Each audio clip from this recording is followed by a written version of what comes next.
বন্ধুরা, এই যে কুচে মাছটা আজকে কীভাবে রান্না করব পুরো ভিডিওটা দেখতে থাকো। আমি মাছটা আগে ধুয়ে নিয়েছি। আর এইখানে আমি মশলা কী কী নিয়েছি, যে শুকনো লঙ্কা, কাঁচা লঙ্কা, জিরে, রসুন, আদা আর পেঁয়াজ কুচি। আর এদিকে নিয়ে নিয়েছি আলু, এটাই নিয়ে নিয়েছি।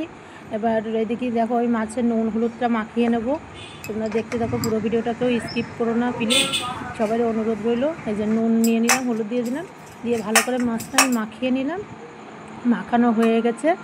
এবার আমি কড়াইতে তেল দিয়ে দিলাম, কড়াইটা আগে বসিয়ে দিয়েছিলাম, এখন তেল দিয়ে দিলাম। তেলটা গরম হয়ে গেছে, একটু নুন দিয়ে দিলাম, তাহলে মাছটা আর ভাঙবে না। এমনিও কুচে মাছ ভাঙে না। এই যে আমি একটু তেলটাকে নাড়াচাড়া করে দিলাম, নাড়াচাড়া করে দিয়ে এবার আমি মাছটা, তেল গরম হয়েছে, মাছটা দিয়ে দেবো। এই যে মাছটা দিয়ে দিলাম, দিয়ে ভালো করে মাছটা আমি ভেজে নেবো লাল করে। দেখতেই পাচ্ছ বন্ধুরা, মাছটা আমি ভেজে নিচ্ছি। দেখো মাছ ভাজা হয়ে গেছে, আমি তুলে নিলাম। মাছ ভাজা হয়ে গেছে, এই যে মাছ ভেজে আমি তুলে নিয়েছি। কুচে মাছ না কখনো ভাঙবে না, কুচে মাছ যতই জোরে নাড়াচাড়া করো। তেলে আমি এবার দিয়ে দেবো, ওই তেলে মাছের যে তেল, ওই তেলেই আমি একটু হালকা সর্ষের তেল অ্যাড করলাম। এবার আমি দিয়ে দেবো গোটা গরম মশলা, দুটো তেজপাতা দেবো, জিরে দিলাম, জিরে দিয়ে দুটো তেজপাতা দিয়ে দিলাম, দিয়ে মশলাটা আমি হালকা নেড়ে দিলাম, ফোড়নটা নেড়ে দিলাম, নেড়ে দিয়ে এবারে আমি মশলাটা দিয়ে দিলাম। আমি যে আদা জিরে রসুনটা তোমাকে দেখালাম, সেটা একবারেই পেস্টটা করে নিয়েছি, করে নিয়ে সেটাই আমি অল্প মশলা তো ওই জন্য একবারেই করে নিয়েছি। এই যে এখন ভালো করে মশলাটা কষিয়ে নিচ্ছি। যে মশলাটা কষায় নিচ্ছে, মশলা কষানোর পরে রান্নায় টেস্ট আছে। হলুদ দিয়ে দিলাম, হলুদ দিয়ে পরিমাণ মতন হলুদ দিয়ে দিলাম, এবার স্বাদ মতন নুন দেবো, স্বাদ মতন নুন দিয়ে দিলাম, দিয়ে ভালো করে মশলাটা কষিয়ে নিলাম। দেখতেই পাচ্ছ বন্ধুরা, কালারটা কত সুন্দর এসছে। আমি কিন্তু শুকনো লঙ্কা বেশি গুঁড়ো অ্যাড করিই না কোনো সময়, সবসময় দুটো একটা শুকনো লঙ্কা দিয়ে আর কাঁচা লঙ্কা দিয়ে রান্নাটা তোমাদের ঘরোয়া রান্না করেই দেখাই। কেমন হচ্ছে ভিডিওটা অবশ্যই কমেন্ট করে জানাবে। দেখো কত সুন্দর একটা কালার এসেছে রান্নায়, খুব সুন্দর একটা কালার এসেছে। মশলাটা কষানো গেছে। এই মশলা আমি করেছিলাম সেই মিক্সারে একটু জল দিয়ে আমি সেটা দিয়ে অ্যাড করে দিলাম। মশলার জলটা দিয়ে ভালো করে আর একটু মশলাটা কষিয়ে নেব। সুন্দর করে মশলাটা কষানো হয়ে গেল, কষানো হয়ে ভালো করে কষিয়ে নিলাম। মশলা কষানোর পরে রান্নাটায় টেস্ট আসে, কারণ না মশলাটা না ভালো করে কষালে রান্নায় কোনো রান্নায় টেস্ট আসে না। ভালো করে মশলাটা কষিয়ে নিলাম।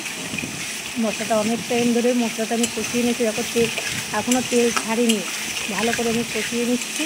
তেল যত সময় না ছাড়ে তত সময় মশলাটা বুঝবে বন্ধুরা যে কষানো হয়নি। তেল তেল প্রায় ছেড়ে দিয়েছে, তেল এই যে তেল ছেড়ে দিয়েছে, এখন বোঝা যাচ্ছে যে মশলাটা কষানো হয়ে গেছে। বুঝতেই পারছো তোমরা, মশলাটা কষানো হয়ে গেছে। এবার আমি আলুটা দিয়ে দেবো।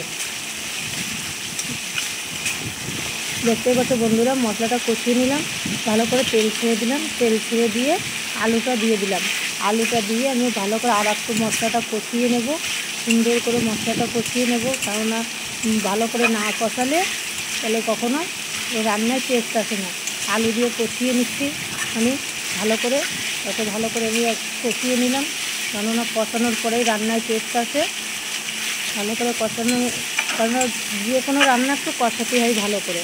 দেখো সুন্দর করে আমি কষিয়ে নিলাম। দেখো তেলও ছেড়ে দিচ্ছে, আস্তে আস্তে আর একটুখানি কষিয়ে নেবো। তেল ছেড়ে দিয়েছে, দেখতেই পাচ্ছ বন্ধুরা, খুব সুন্দরভাবে কষানো হয়ে গেছে। এইবার মাছটা দিয়ে দিলাম, মাছটা দিয়ে আমি আরও একটু ভালোভাবে কষিয়ে নেব, কেননা ভালো এই কুচে মাছটা কখনো ভাঙবে না। কুচে মাছ দিয়ে ভালো করে কষিয়ে নেব, যতই নাড়াচাড়া করো না কেন কুচে মাছ কখনো ভাঙবে না। কুচে মাছ ঠিক যতই নাড়াচাড়া করো না কেন গোটা থেকে যাবে, একটুও ভাঙবে না। দেখতেই পাচ্ছ বন্ধুরা আমি কেমন ভালো করে নাড়াচাড়া করে দিচ্ছি খুন্তি দিয়ে। আমি দেখতেই পাচ্ছ তোমরা বন্ধুরা আমি কত সুন্দরভাবে নাড়ছি। দেখো মাছ কিন্তু ভাঙছে না, পুরো মাছটাই গোটা গোটা রয়েছে। এই দেখো আমার মাছ দিয়ে আলু দিয়ে মশলাটা ভালো করে কষানো হয়ে গেছে। এইবার আমি দেখো জল অ্যাড করে দিলাম, জলটা অ্যাড করে দিয়ে এই দেখো আর একটু জল দিয়ে দিলাম, দিয়ে দেখো দেখতেই পাচ্ছ বন্ধুরা কালারটা দেখো কত সুন্দর এসে গেছে। দেখতেই পাচ্ছ দেখো, কেননা মশলাটা কষানো হয়ে গেলে রান্নায় সবসময়ের জন্য টেস্টটা ভালো আসে। দেখো কালারটা কত সুন্দর এসছে, দেখতেই পাচ্ছ বন্ধুরা। আমি বেশি ঝোল ঝোল করবো না, দেখো আমার মাছের ঝোলটা ফুটে উঠেছে। মাছের ঝোলটা ফুটে উঠেছে, আর বেশি সময় লাগবে না দেখো বন্ধুরা, কেননা আলুটা একটু সিদ্ধ হতে যা টাইম লাগবে। আর আমি বেশি ঝোল করব না। আর তোমাদের দেখো আমি দেখিয়ে দিচ্ছি, দেখো মাছ গোটা গোটা রয়েছে, কেননা মাছ আমি যতই নাড়াচাড়া করেছি তোমরা তো দেখতেই পেয়েছো, কিন্তু আমার মাছটা কিন্তু একটু ভাঙিনি, তাই তোমাদের দেখিয়ে দিলাম। মাছটা আমার ভাঙিনি, তা তোমরা দেখতেই পাচ্ছ। দেখো আমার মাছের ঝোলটা কত সুন্দরভাবে দেখো কালারটা এসে গেছে। আর একটু ফুটিয়ে নেবো, কারণ আমি বেশি ঝোল করবো না। কুচো মাছের ঝোলটা ভালো লাগে না, একটু মাখো মাখো করে রান্না করলে না খুব ভালো লাগে।